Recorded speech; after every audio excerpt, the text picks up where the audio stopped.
नमस्कार बच्चों, स्वागत है आप सभी का Shri Shyam group of education के यूट्यूब चैनल पर। मैं विकास शर्मा आपको +1 की फिज़िक्स करवा रहा हूं और इसके अंदर अपने लास्ट क्लास में जो टॉपिक पढ़ रहे थे वो अपने पढ़ रहे थे समतल में गति के बारे में। ठीक है, अब उसी को अपने आगे बढ़ाते हैं और आज अपने पढ़ने वाले हैं किसी समतल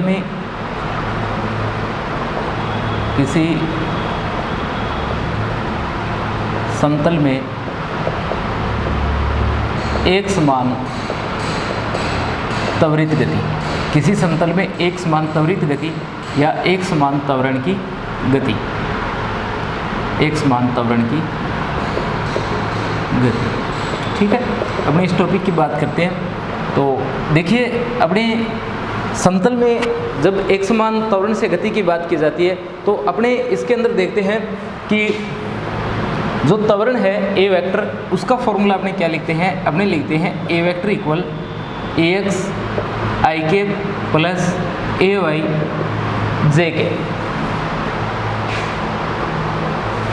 ठीक है, ये अपने क्या है, ए वेक्टर का फॉर्मूला है। अब इसके अंदर अपने अगर आगे देखें तो कल आपको याद होगा कि मैंने बिल्कुल लास्ट में आपको त्रिविमीय गति के अंदर त्वरण बताया था, तो उसे थोड़ा बता देता हूँ। उसमें आपने देखा था कि ए वेक्टर अपना बराबर था ए एक्स आई के प्लस ए वाई जे के प्लस ए जेड के। ठीक है, ये आपके पास में ए वेक्टर का मान था।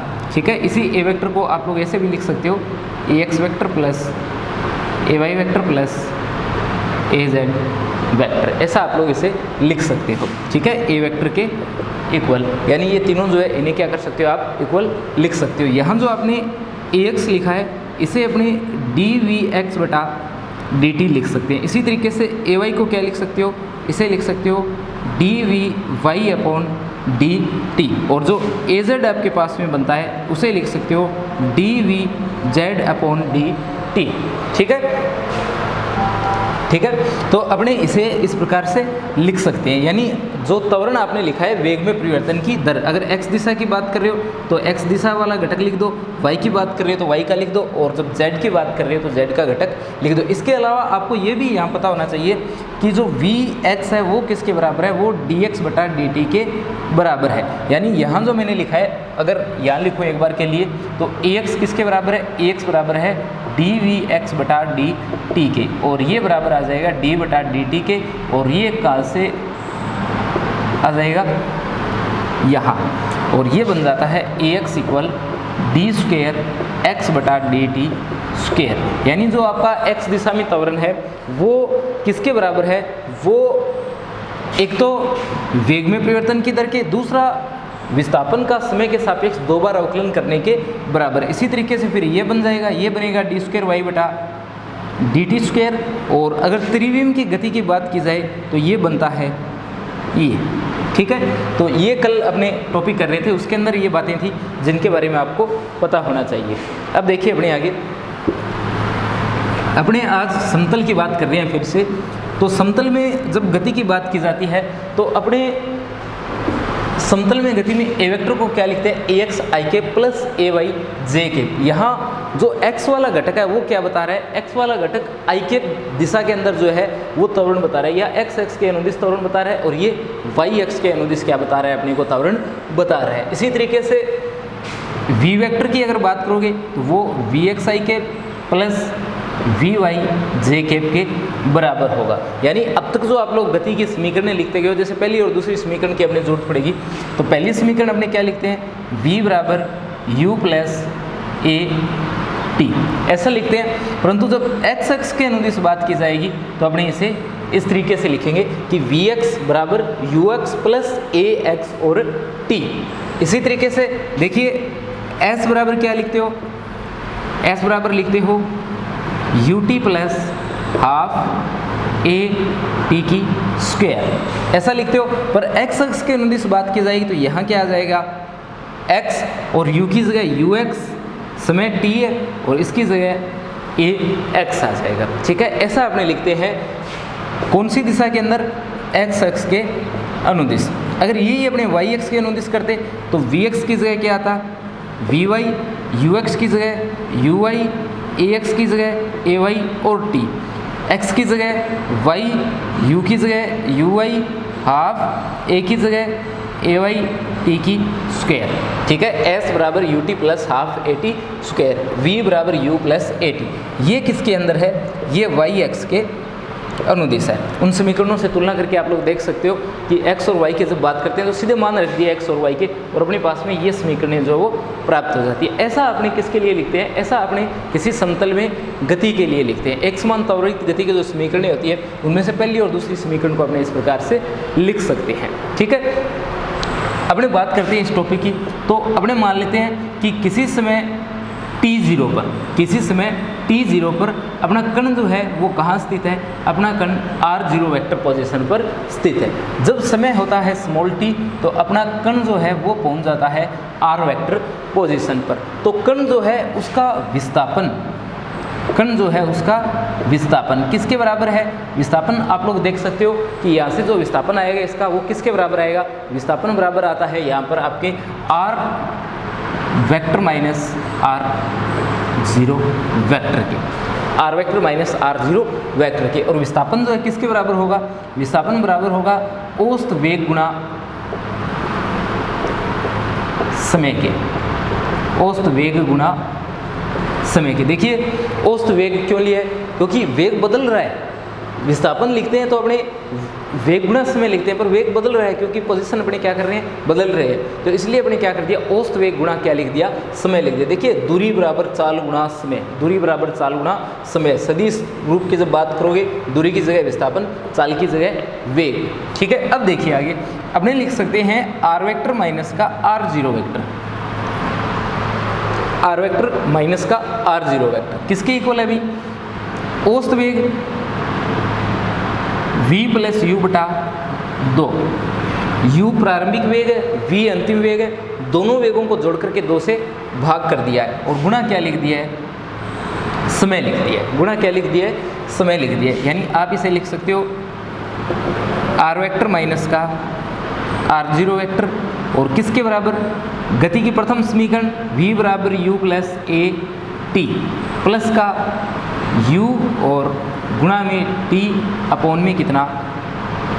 2। इसे लिख सकते हो r वेक्टर माइनस का r0 वेक्टर बराबर u और u 2u और प्लस at बटा 2 और गुणा में क्या है? t। इसे लिख सकते हो r vector minus r0 vector और t को अंदर मल्टीप्लाई कर दो 2ut प्लस at स्क्वायर बटा 2, ऐसा लिख सकते हैं। और इसी को देखिए आगे अपने जो लिखा है r वेक्टर माइनस का r0 वेक्टर, अपने क्या लिखा है? r वेक्टर माइनस का r0 वेक्टर। 2 को अलग अलग डिवाइड करें तो ये बनता है ut, 2 से 2 कैंसिल, क्या बनता है? ut और प्लस का हाफ at स्क्वायर, प्लस का हाफ at स्क्वायर। यानी अपना r वेक्टर जो है किसके बराबर है? r वेक्टर बराबर होगा ये यहाँ पर वेक्टर आएगा भी, अगर इस साइड वेक्टर लगा रहे हो ना आप तो यहाँ भी वेक्टर आएगा और ये जो अपने जहाँ जहाँ लिखा है उन सब जगह क्या आएगा? वेक्टर आ जाएगा, ठीक है। देखना यहाँ क्या आएगा? वेक्टर आएगा, यहाँ भी वेक्टर आएगा और इन सब के क्या आ जाएगा? फिर वेक्टर आ जाएगा। इस बात की थोड़ी ध्यान रखना, इन सब पर क्या आ जाएगा? वेक्टर आ जाएगा, ठीक है। और ये क्या आएगा? ये आएगा r vector equal r0 plus u vector t plus का half a vector t square. एक बात का आप लोग ध्यान रखना, जब भी सदिश राशि की बात करते हो तो सदिश के बराबर आप लोग सदिश राशियों को ही रखते हो, ठीक है। वो अलग बात है कि मल्टीप्लाई वगैरह में आपकी अदिश राशि आ सकती है, परंतु सदिश अगर एक तरफ लिख रहे हो तो दोनों तरफ आपको सदिश राशियों की बात जरूर करनी है, ठीक है। इस तरफ अपने r जो है वेक्टर के रूप में लिखा है तो यहाँ v और u के भी क्या लगेगा? वेक्टर लगेगा। 2 और t के तो लग नहीं सकता। आगे बढ़े, अपने ये लिखा v equal u plus a t, तो ये u वेक्टर और a vector t plus u vector और ये सब कुछ आएगा, इन्हें जोड़ देंगे 2u vector plus a vector t और अपॉन में 2, 2 से 2 फिर निरस्त होकर के ये बनता है r vector equal r0 vector plus u vector t plus half a vector t square. ये आपके पास में ये स्थिति सदिश r वेक्टर जो है यानी कण जहाँ विस्थापन होकर के पहुँचा है उसके लिए आपके पास में एक समान त्वरण की गति में समीकरण है, ठीक है। अब अगर आप लोग इसे घटकों में लिखो, किस में लिखो? आप लोग इसे घटकों में लिखते हो तब इसे क्या लिखोगे, एक्स अक्ष के अनुदिश अगर लिखते हो तो एक्स अक्ष के अनुदिश क्या लिखा जाएगा, देखिए आर वेक्टर को तो लिखा जाएगा एक्स, इसे लिखा जाएगा x0 प्लस का U X T plus half A X T square, और वाई एक्स के अंदर क्या लिखा जाएगा, इसे लिखा जाएगा y equal y0 plus U Y T plus half A Y T square, ऐसा अपने इसे लिखा जाएगा। यानी अगर अपने इसे द्विविमीय गति के घटकों में तोड़े तो x के अंदर क्या लिखेंगे, r की जगह x, r0 की जगह x0, u की जगह ux, a की जगह ax, x की जगह y, x0 की जगह y0, ux की जगह uy, ax की जगह ay और t स्क्वायर। ये अपने क्या कर दिया, इसे घटकों में विभाजित कर दिया। इसका मतलब ये हुआ कि अपने जो द्विविमीय गति के अंदर समीकरण प्राप्त हो रही है, इस द्विविमीय गति के अंदर जो समीकरण प्राप्त हो रही है वो आपको जो एक विमीय गति की समीकरण है उन्हीं से प्राप्त हो रही है। अपने दो एक विमीय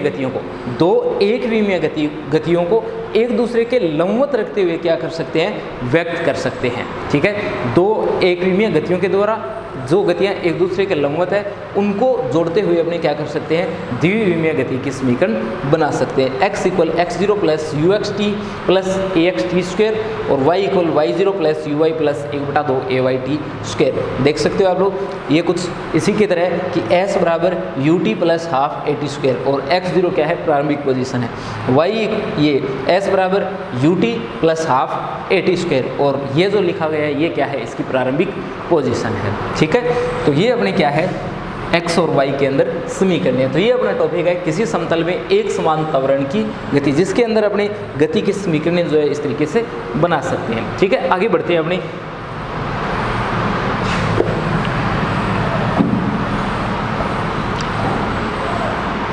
अब अपने इसमें प्रक्षेप्य आता है।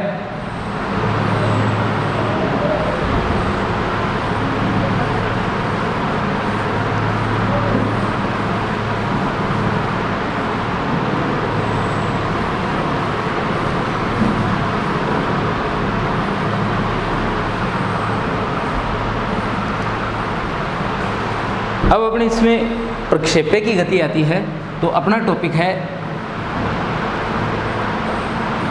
प्रक्षेप्य गति। ठीक है, प्रक्षेप्य गति की अगर बात की जाए तो अपनी ये जो गति है किसी एक समतल के अंदर होती है। ठीक है, ये गति किसके अंदर होती है, एक समतल के अंदर होती है। तो अपने प्रक्षेप्य और प्रक्षेप्य क्या होता है, इससे की अपनी बात करते हैं। तो सबसे पहले अपने बात कर लेते हैं प्रक्षेप्य की। तो प्रक्षेप्य का मतलब होता है जब कोई वस्तु किसी परवलयाकार पथ पर गति करती है तो उसे क्या कहा जाता है, प्रक्षेप्य कहा जाता है। यानी जब कोई वस्तु परवलयाकार पथ पर गति करती है तो उसे क्या कहा जाता है, उसे प्रक्षेप्य कहा जाता है। और उसकी गति के पथ को क्या कहा जाता है, उसकी गति के पथ को प्रक्षेप्य पथ कहा जाता है। ठीक है, उसकी गति का जो पथ है उसको प्रक्षेप्य पथ, और जो परवलयाकार पथ पर गति कर रही है उस वस्तु को प्रक्षेप्य कहा जाता है। अब अपने इसके अंदर कुछ एक टॉपिक आते हैं। जैसे सबसे पहले जो आपके टॉपिक इसमें दिया है वो आता है प्रक्षेप्य का पथ।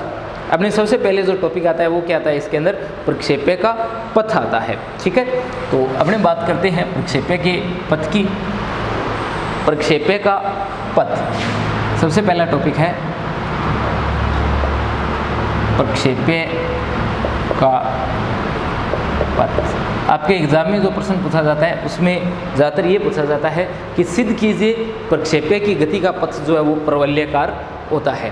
ठीक है, तो परवलयाकार पथ सिद्ध करना अपने एग्जाम में प्रश्न जो है वो पूछा जाता है। दूसरा, अगर प्रक्षेप्य गति का एग्जाम्पल अपने देखें तो प्रक्षेप्य गति के एग्जाम्पल में आप लोग बंदूक से छुटी हुई गोली की बात कर सकते हो, या आप लोग बात कर सकते हो कि जो बॉल आकर के बैट से टकराती है तो उसके बाद में बॉल की जो गति होती है वो क्या होती है, प्रक्षेप्य की गति होती है। अपने जब प्रक्षेप्य की बात करते हैं तो इसके अंदर अपने कुछ एक बातों को नगण्य मान लेते हैं, जैसे वायु का प्रतिरोध वगैरह, उन सबको अपने क्या मानते हैं, नगण्य मानते हैं। ठीक है, और सिर्फ गुरुत्वाकर्षण के अधीन गति करवाते हैं, अन्य बलों को भी अपने नगण्य मान लेते हैं। तो ये अपने पास में कोई एक समतल है x और वाई। इसके अंदर अपने प्रक्षेप्य की गति की बात करेंगे तो मान लेते हैं कि प्रक्षेप्य का पथ जो है वो कुछ इस तरीके का है और कितना कोण बनाता हुआ जा रहा है ये क्षैतिज एक्स एक्स के साथ में थीटा कोण बनाते हुए क्या कर रहा है, गति कर रहा है। ठीक है, आपके पास में कोई एक वस्तु है जो एक्स एक्स के साथ में थीटा कोण बनाते हुए क्या कर रही है, गति कर रही है, यानी ये जो कोण बन रहा है क्या है, थीटा है। और ये क्या है, इसका सबसे ऊपरी ऊंचाई है, यानी अधिकतम ऊंचाई जो है वो इसकी क्या है, h है। और ये जो होती है प्रारंभिक बिंदु से इसकी पृथ्वी से दोबारा टकराने का जो अंतिम बिंदु है उसे कहा जाता है प्रक्षेप्य की परास। इन सब की अपने अलग से बात करेंगे भी। और इस जगह अपने मान लेते हैं कि कोई पॉइंट P है और पॉइंट P के जो निर्देशांक है वो x y है और समय जो यहाँ है वो स्मॉल t है। ठीक है, या फिर ये मान लो कि इसके निर्देशांक जो है वो क्या है, x और y है। इसके अलावा इसका वेग मान लेते हैं कितना है, ux है। कितना है इसका वेग, सिर्फ u है, इसका वेग u है भी, सिर्फ u। और ये जो दूरी है फिर कितनी आएगी, x आएगी। और चलो इसकी तो जरूरत ही नहीं है। और ये जो दूरी है कितनी बनेगी, y बनेगी। ठीक है, ये x और ये y बनती है। और अपना कण जो है वो क्या कर रहा है, u वेग से गति कर रहा है। अब देखिए इस तरफ अगर u के घटक बनाओगे तो क्या आएगा, ये आएगा u cos थीटा। कौन सी दिशा में है ये, x अक्ष के अनुदिश, तो क्या लिखा, ux equal u cos theta. और ये uy equal u sine theta. y दिशा के अंदर u साइन थीटा, x दिशा में u cos थीटा। इसकी परास जो है वो r है, अधिकतम ऊंचाई जो है वो कितनी है, h है। अब अपने क्या करते हैं, इसके लिए प्रक्षेप्य के पथ जो है उसकी समीकरण व्युत्पन्न करते हैं। इसके अंदर अपने ये तो अपने मान ही लिए कि x दिशा के अंदर वेग कितना है इसका, x दिशा के अंदर इसका वेग है ux, जो किसके बराबर है, u cos थीटा के। y के अंदर वेग कितना है, u साइन थीटा की। तो ये u cos थीटा और ये कितना है, u साइन थीटा। इसके अलावा अपने बाकी की बची हुई बातें देखेंगे तो सबसे पहले अपने यहाँ क्या करेंगे, सबसे पहले अपने यहाँ पर गति की दूसरी समीकरण लगाएंगे। गति की दूसरी समीकरण s बराबर ut plus half a T square होती है। क्या होती है, s बराबर ut plus half a T square होती है। ये समीकरण अपने सबसे पहले लगाएंगे x अक्ष के अनुदिश, यानी ये समीकरण जो अपने काम में लेंगे तो सबसे पहले अपने इसे कौन सी दिशा के लिए काम में लेंगे, क्षैतिज दिशा के लिए अपने इसे काम में लेंगे। और क्षैतिज दिशा का मतलब हो गया कि अपने बात करेंगे x अक्ष की। तो इसे अगर अपने काम में लें तो देखिए x अक्ष के अनुदिश अगर विस्थापन देखें तो कितना है, x है। और वेग देखेंगे यानी यहाँ s की जगह क्या आएगा, x, u की जगह ux, समय की जगह t प्लस का हाफ और इसकी जगह ax t स्क्वायर। यानी ये जो समीकरण है कुछ इस तरीके से तो लिखी जाएगी। थोड़ी देर पहले मैंने आपको टॉपिक करवाया था, उसमें बताया था यानी s बराबर ut plus half a t square इसे लिखा गया है। तो s की जगह x, u की जगह ux, समय t की जगह t आएगा, 1/2 अपनी जगह रहेगा, a की जगह ax और t की जगह क्या आएगा, t आएगा। ठीक है, अब देखिए आगे अपने x दिशा की बात कर रहे हैं तो इसे आगे बढ़ाते हैं। x दिशा के अंदर विस्थापन x है, वेग देखें ux है, ux का मान ये है u cos थीटा और समय कितना है t। प्लस का क्या आएगा, इसमें 0 आएगा। क्यों आएगा, क्योंकि जो x अक्ष है इसके अनुदिश त्वरण कितना है, 0 है। कितना है, 0 है। क्यों, क्योंकि x अक्ष के अनुदिश जो वेग का घटक u cos थीटा लिया गया है, इस तरफ जो घटक u cos थीटा लिया गया है ये हमेशा u cos थीटा वेग से ही गति करेगा। जब वेग इसका u cos थीटा रहेगा, एक समान रहेगा, वेग में कोई परिवर्तन नहीं होगा तो त्वरण जो है वो कितना आएगा, इसका 0 आएगा। तो x अक्ष के अनुदिश त्वरण कितना है, 0। तो ये क्या आ जाती है टर्म 0, यानी x और u cos थीटा और t। यहाँ से t का मान अगर आप ज्ञात करो तो ये बनता है x upon u cos theta. और समीकरण नंबर इसे 1 लगा देते हैं, यानी t इक्वल कितना आ गया, t इक्वल आ गया x upon u cos theta. अब अपने आगे बढ़ाते हैं इसे और अपने इसी समीकरण की फिर से बात करते हैं। इस समीकरण की इसे लिखते हैं अपने y के लिए, और y के लिए लिखेंगे तो x की जगह y आएगा और ux की जगह क्या आएगा, uy आएगा और t की जगह t आएगा प्लस का हाफ और ये क्या आएगा, ay आएगा और साथ में क्या आएगा, टी स्क्वायर आएगा। ठीक है, x की जगह y, ux की जगह uy, ax की जगह ay और टी स्क्वायर आएगा। अब यहाँ देखिए uy का तो मान क्या है, u कोस, ये u साइन थीटा है, परंतु ay जो है, ay किसके बराबर है, माइनस जी के बराबर है। यहाँ ay जो अपना है वो किसके बराबर है, ay माइनस जी के बराबर है। क्यों? क्योंकि वस्तु जो है उस पर गुरुत्वीय त्वरण कार्य कर रहा है और वस्तु जो है वो क्या कर रही है, ऊर्ध्वाधर ऊपर की ओर जा रही है, परंतु जो ये त्वरण है इसकी दिशा किस ओर है, नीचे की ओर है। ठीक है, इसलिए अपने ay की जगह क्या लिखा है, माइनस का g लिखा है। ठीक है, वस्तु जो वो क्या करेगी, अपनी नीचे की ओर गति आएगी, गति करेगी, तो अपने इसे क्या लिख दिया है, ay इक्वल माइनस का g। ठीक है, यानी इसकी जगह अपने को क्या लिखना है, माइनस का g। तो इसी समीकरण के अंदर y की जगह तो क्या लिखोगे आप लोग, y लिखोगे। और आगे बात करते हैं uy की अगर बात करेंगे तो uy की जगह लिखोगे u साइन थीटा।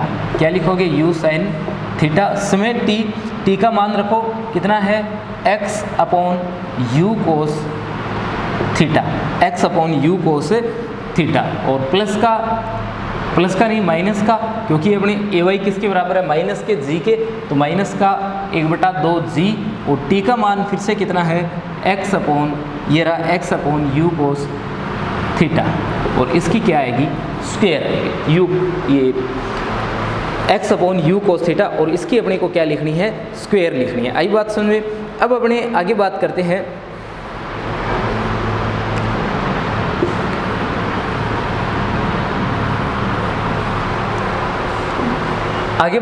अपने y इक्वल, ये u से u कैंसिल, और साइन बटा कोस किसके बराबर है, टेन थीटा के बराबर है। ठीक है, और साथ में x माइनस का 1/2 g। देखिए ये मैंने आपको बताया कि ay की जगह अपने क्या लिख दिया, माइनस का g लिख दिया है। क्या लिख दिया, माइनस का g लिख दिया। क्यों? क्योंकि अपनी वस्तु जो है उसे अपने किस ओर फेंका है, ऊपर की ओर फेंका है। ठीक है, क्योंकि वस्तु को अपने किस ओर फेंक रखा है, ऊपर की ओर फेंक रखा है। जब अपने इसे ऊपर की ओर फेंक रहे हैं तो यहाँ अपने क्या लिखेंगे, माइनस का g लिखेंगे। ठीक है, क्योंकि त्वरण की दिशा नीचे की और गुरुत्वीय त्वरण की दिशा जो है वो विपरीत हो जाएगी इसके। तो ay जो है किसके बराबर होगा, माइनस g के, क्योंकि यहाँ वस्तु को अपने किस ओर फेंक रहे हैं, ऊपर की ओर फेंका है, इसलिए क्या आएगा, माइनस का g आएगा। आगे बढ़ते हैं, y equal tan theta, x अपने लिख दिया माइनस का 1/2 और g लिख दिया, और इसे मैं लिख देता हूँ x स्क्वायर और u square cos square theta. ठीक है, तो ये बन जाता है y टेन थीटा और x माइनस का 1/2 और g u square cos square theta और साथ में x स्क्वायर। ठीक है, साथ में क्या है, इसके x स्क्वायर है। ये अपने पास में क्या बन जाती है, एक समीकरण बन जाती है। और ये समीकरण किसको व्यक्त कर रही है, ये समीकरण यहाँ पर एक प्रक्षेप्य जो होता है उस प्रक्षेप्य की समीकरण को व्यक्त कर रही है। अगर आप प्रक्षेप्य की समीकरण को देखोगे तो प्रक्षेप्य की जो समीकरण है वो आपको बिल्कुल इसी प्रकार से दिखेगी। ठीक है, प्रक्षेप्य की जो समीकरण है वो बिल्कुल इसी प्रकार से आपको दिखती है। y equal tan theta x minus 1/2 g u square cos square theta और x स्क्वायर। क्योंकि आप जब इसकी तुलना करते हो प्रवल्य की समीकरण से, तो प्रवल्य की समीकरण होती है y इक्वल ax माइनस का bx स्क्वायर। ये किसकी समीकरण है, ये आपके पास में प्रवल्य की समीकरण है। किसकी समीकरण है, प्रवल्य की समीकरण है। ठीक है, इससे अगर तुलना करो तो a किसके बराबर है,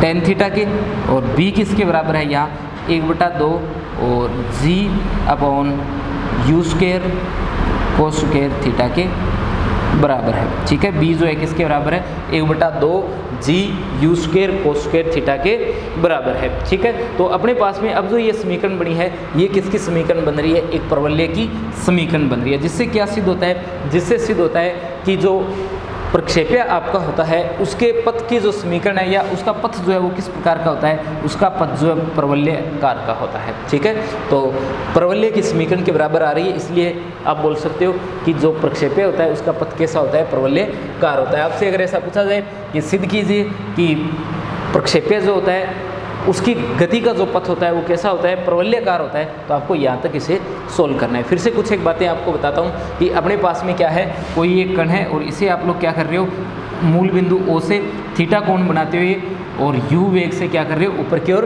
फेंक रहे हो। ठीक है, ऊपर की ओर जब आप इसे फेंक रहे हो, ये थीटा कोण है तो दो घटक बना दिए, एक u cos थीटा, इस तरफ जो आएगा u sin थीटा। ठीक है, तो सबसे पहले अपने इसके अंदर कुछ एक बातें की है। ux किसके बराबर है, u cos थीटा के। uy किसके बराबर है, u sin थीटा के।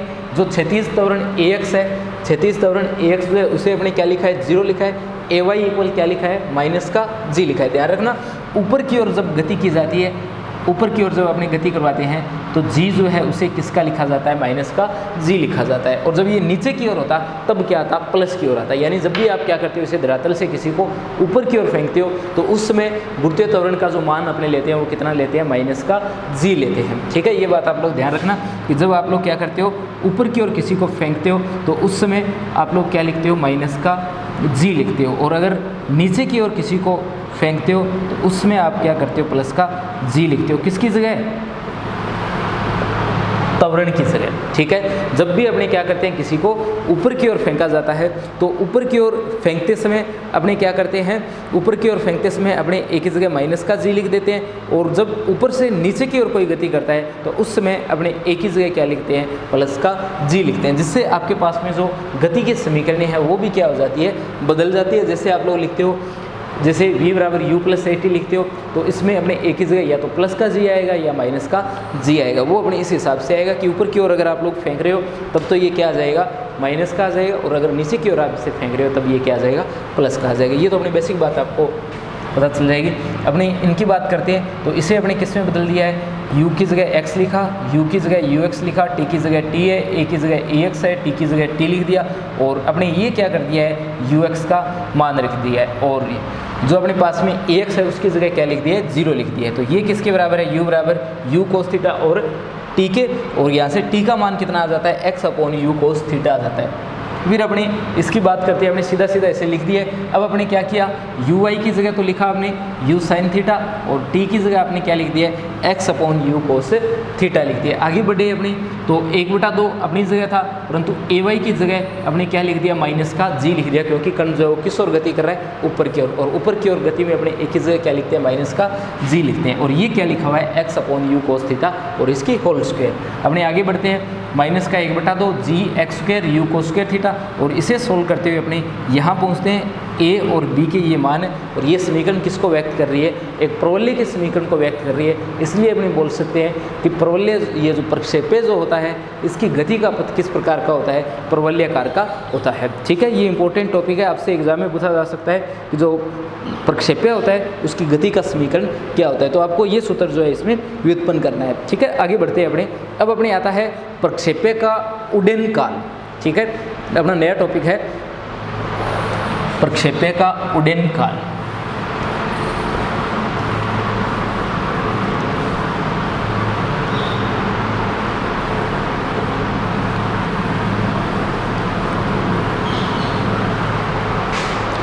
तो प्रक्षेपय का उड्डयन काल दूसरा टॉपिक है अपना,